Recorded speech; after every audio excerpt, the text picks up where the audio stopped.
3 days before my son's wedding, my wife told me the truth. He wasn't biologically mine. I had already known. 3 days before the wedding, my wife told me something that split my life cleanly in two. We were sitting at the kitchen table, the same place where we'd shared thousands of ordinary meals. She didn't cry. She didn't hesitate. She just stirred her tea and said, almost casually, "You should know before Saturday. Ethan isn't biologically yours." For a moment, I thought I'd misheard her. Not because the words were complicated, but because they didn't belong in reality. I'd raised Ethan for 20 years.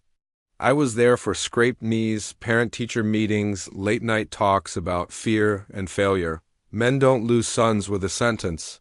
And yet, somehow, that's exactly what happened. I didn't shout. I didn't throw the mug in my hand. I just sat there, staring at the thin crack in the wall behind her, as if it might open wide enough for me to disappear into it. "I thought you deserved to know," she added. "Especially before the wedding." Deserved. The word landed heavier than the truth itself. That night I didn't sleep. I sat in my truck in the driveway long after the house lights went out, the engine off, the cold seeping in. I replayed moments I'd buried years ago, questions about resemblance, awkward silences when family joked about genetics, the way she used to shut conversations down before they went too far. By dawn, I accepted what my heart had known for a long time. I had known the truth once before. A DNA test I'd taken quietly when Ethan was 12, after months of doubt I couldn't shake.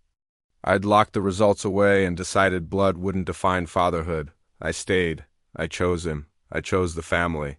What I didn't choose was to be erased. The invitation arrived the next day, formal, polite, my name printed plainly, no title.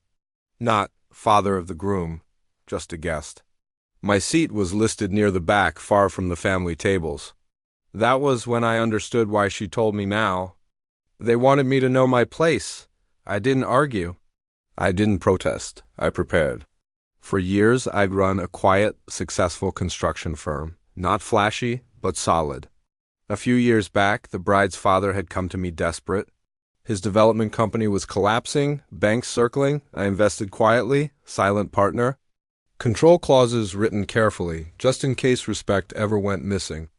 Respect, I learned, is always the first thing people sacrifice when they think you won't respond. On the morning of the rehearsal dinner, my attorney confirmed the paperwork. The clause was activated.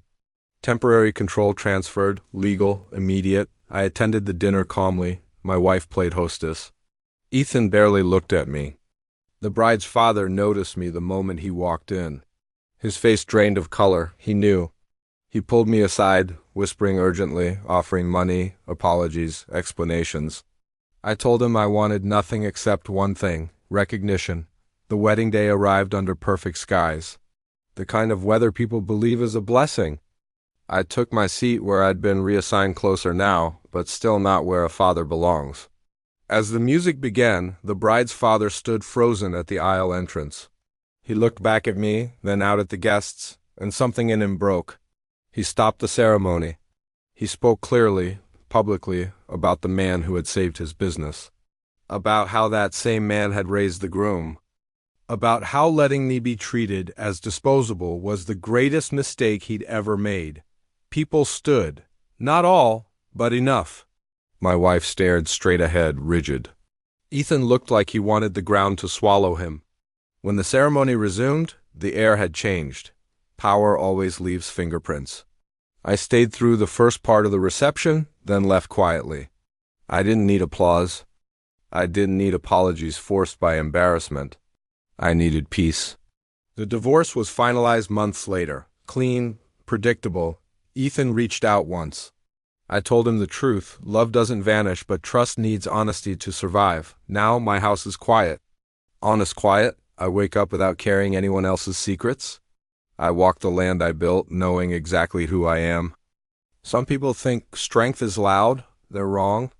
Sometimes strength is sitting silently at the back of the room, waiting for the moment the world realizes who it should have never ignored. Thanks for listening to my story. If you've ever felt overlooked, let me know in the comments. And please subscribe for more stories like this.